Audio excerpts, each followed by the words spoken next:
Welcome to Zoom In, Zoom Out, your in-depth look at how news from Taiwan is impacting the world. I'm Stash Butler. Now, Foxconn founder Terry Gou is running to be Taiwan's next president. That makes him the fourth candidate in what's already quite a crowded race. The tech billionaire is hoping to unseat the ruling Democratic Progressive Party in January and become the first ever independent candidate to win Taiwan's top job. But he's facing serious questions about whether Beijing could use his business interests in China as leverage against him. And Taiwan's main opposition is furious with Gou for breaking a promise not to run against them. To discuss this, I'm joined today by Lev Nachman. He's an assistant professor and a political scientist at Taiwan's National Chengchi University. Lev, thank you so much for joining me. Thank you for having me. So first off, let's zoom in on Gou's announcement. What is Terry Gou's pitch to the Taiwanese people? So much of what his pitch is actually somewhat similar to what Cohen's and Hoyoui have been saying ever since the beginning of their presidential campaigns, which is that the DPP is not the right government. We need to replace them. We need someone who is not corrupt, who is not going to put Taiwan at risk of war. At least that's from their perspective. And the challenge is that all three presidential candidates feel like they are the best ones to do that job. And so a lot of what Terry Gou has been saying has been along these lines of, I'm the one who can properly lead Taiwan's future, as opposed to not just William Lai from the DPP, but as opposed to the other two pan-blue candidates.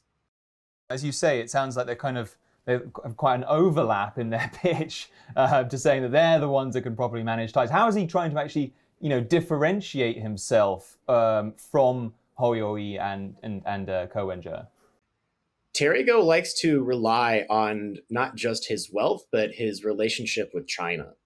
So it's no secret that Terry Gou is one of the wealthiest people and most influential people in Taiwan because of his connections to China. Not just because of Honghai and Foxconn, but because of the fact that he himself carries such political weight on both sides of the strait. Now, from his perspective, he says that he can use this weight to leverage good relations with Taiwan and the PRC. Whether or not that's true is something to be debated. But at the very least, that is what he is trying to pitch to voters and those who are currently supporting the other pan-blue candidates. Terry Gou wants to claim that he is able to best negotiate with Beijing as opposed to Ho and as opposed to Cohen. But at the same time, some people are worried that China could use Terry Gou's assets in China as a kind of leverage against him, flip the tables. I mean, how is he going to convince voters that can't be used against him? There is no way to convince someone with certainty. This is really the biggest challenge that every pan-blue candidate has. And this is something that the KMT struggles with as well.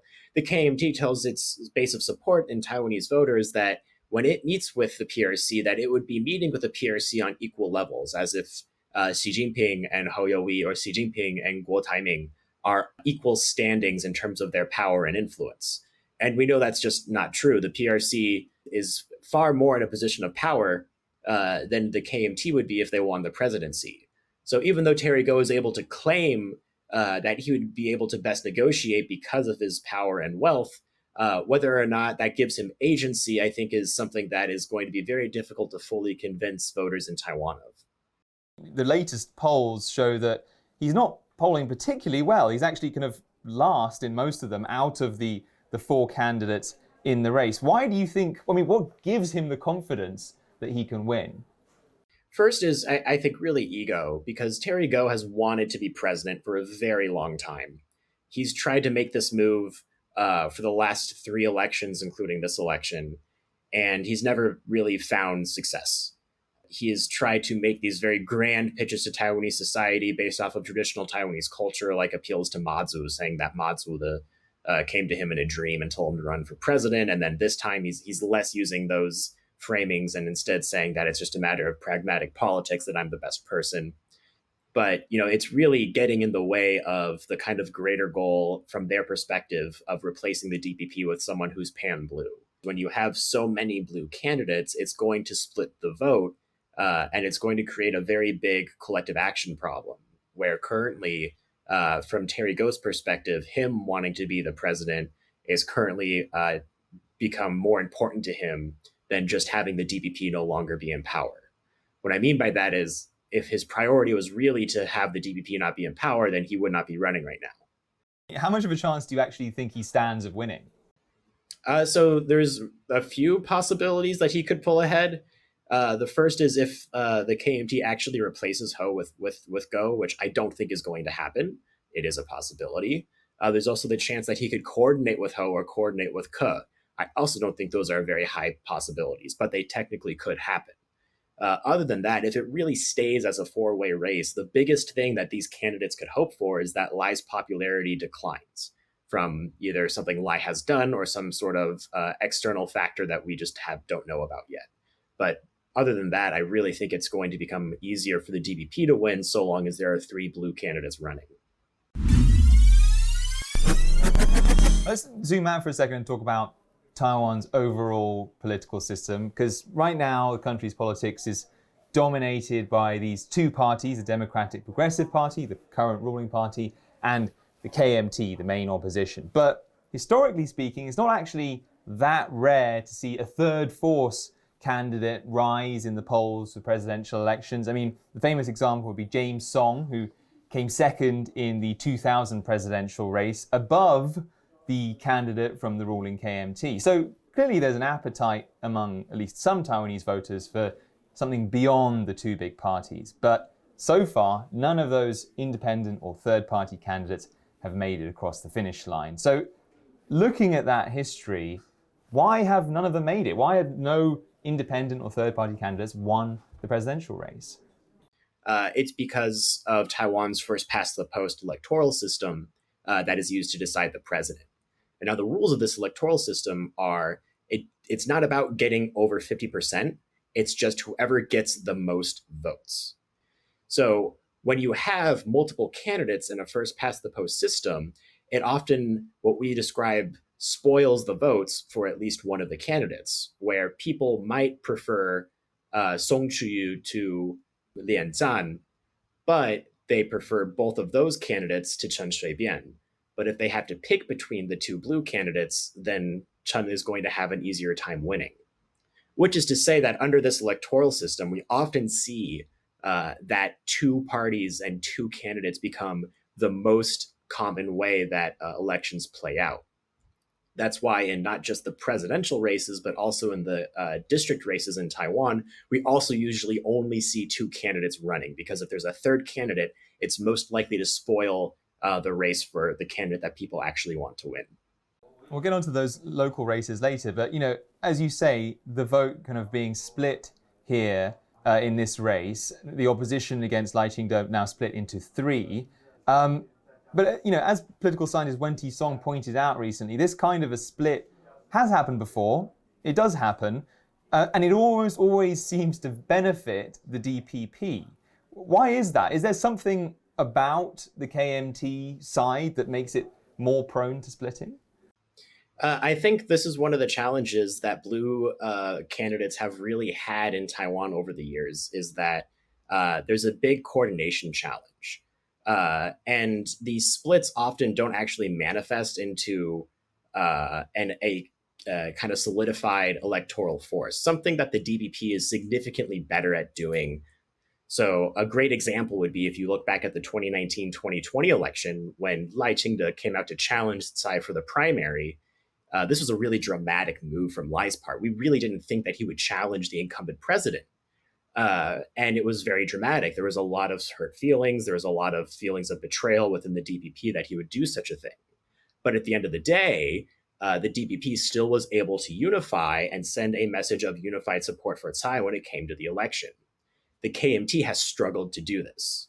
You've told me before that China is the central dividing issue of Taiwan's politics. Does that necessarily mean that a binary two-party system is inevitable? Oh, not at all. It's designed that way. And to be clear, Taiwan is not just a two-party system. It's actually what we would call a mixed electoral system, where we have both first past the post and proportional representation in the form of a party list. And I'm sure we'll talk about this in a second with small parties. But just because you have a dominant cleavage of unification independence doesn't mean that you can only have two parties. There's nothing inevitable about that. That's purely just the way that Taiwan's democratic system was designed. And there's been a push by some third party, some smaller party lawmakers, namely the Green Party and the Taiwan Solidarity Union, to make it easier for those smaller parties to get representation in the legislature. Because right now, they need to win 5% of the national vote to be assigned at least some seats in the legislature. They want that lowered to 3% to make it a little easier. Are they right? I mean, does Taiwan need to change this system? And is the two-party system denying people the chance to get someone elected who actually represents their interests? Yeah, again, I would not call Taiwan a two-party system. Because if you look at the number of parties that have representation in Taiwan, it's not just two parties. Versus if you look at, say, the United States, we really only have just two parties because there is no party vote in the United States. Now, whether or not 5% is the right threshold or whether 3% is the right threshold, that's one way to go about looking for change. What I'm surprised about is how over the years there have been so many small parties finding success in the party vote, and yet the advocacy has been for a lower percentage instead of creating more seats for proportional representation. Currently, there's only 37 or so seats that are reserved in the Legislative Yuan for proportional representation. But because there's an increasing demand for third parties, I'm surprised that third parties have not instead pushed for more seats within the Legislative Yuan, specifically for proportional representation. Any idea why that hasn't happened? I think it's purely just a matter of coordination among small parties. It would require all the third parties to get together and coordinate their efforts, and I do not see that happening because the small parties that are in power are somewhat separate and disjointed from each other. Taiwan used to, have multi-member districts where they would elect, more than one candidate. There was more plurality in that sense back in 2000, but you had about 30% of candidates or of legislators from smaller parties. But now that's just shrunk massively because Taiwan changed the way it voted. Why did it do that? So two interesting things. First, actually, we still have about 1/3 of the party votes going to third parties. If you look at the 2020 presidential election results, the KMT won about 1/3 of the party vote, the DPP won 1/3 of the party vote, and small parties actually won 1/3 of the party vote. That's a combination of the New Power Party, the Taiwan People's Party, the Taiwan State Building Party, and all the other small parties collectively made up about 30% of the party vote. So even though the election rules have changed since then, we still see a consistent 1/3 of voters in Taiwan preferring a small party when it comes to who they can vote for. That's why the party vote is really important. It's sort of like our de facto referendum on how people feel about parties. The way that the vote works, for those who don't know, is that you can vote for any party you want. It doesn't matter where you live in Taiwan. It doesn't matter who you voted for president or for district councilor. Any party you want to vote for, you can vote for. So it's really the opportunity for people to express which party they directly support. And the fact that 1/3 of voters choose smaller parties tells us that we still have about 1/3 of the electorate that prefers small parties. In the presidential race, is it overdue for someone like Terry Gou or Co-Enger to come and shake things up a little? Whether or not it's overdue is really dependent on the voters. At the end of the day, we know that voters care the most about China when it comes to the national election and the presidency. And if one of these two candidates wins, it's going to speak a lot to how people see their China policies and who they think will keep Taiwan safe over the next 4 years. Lev, thank you so much for joining us. Always a pleasure, Stash. This has been Zoom In, Zoom Out. If you want to watch more of TaiwanPlus, you can find us on Facebook and YouTube. Thank you for watching, and we'll see you next time.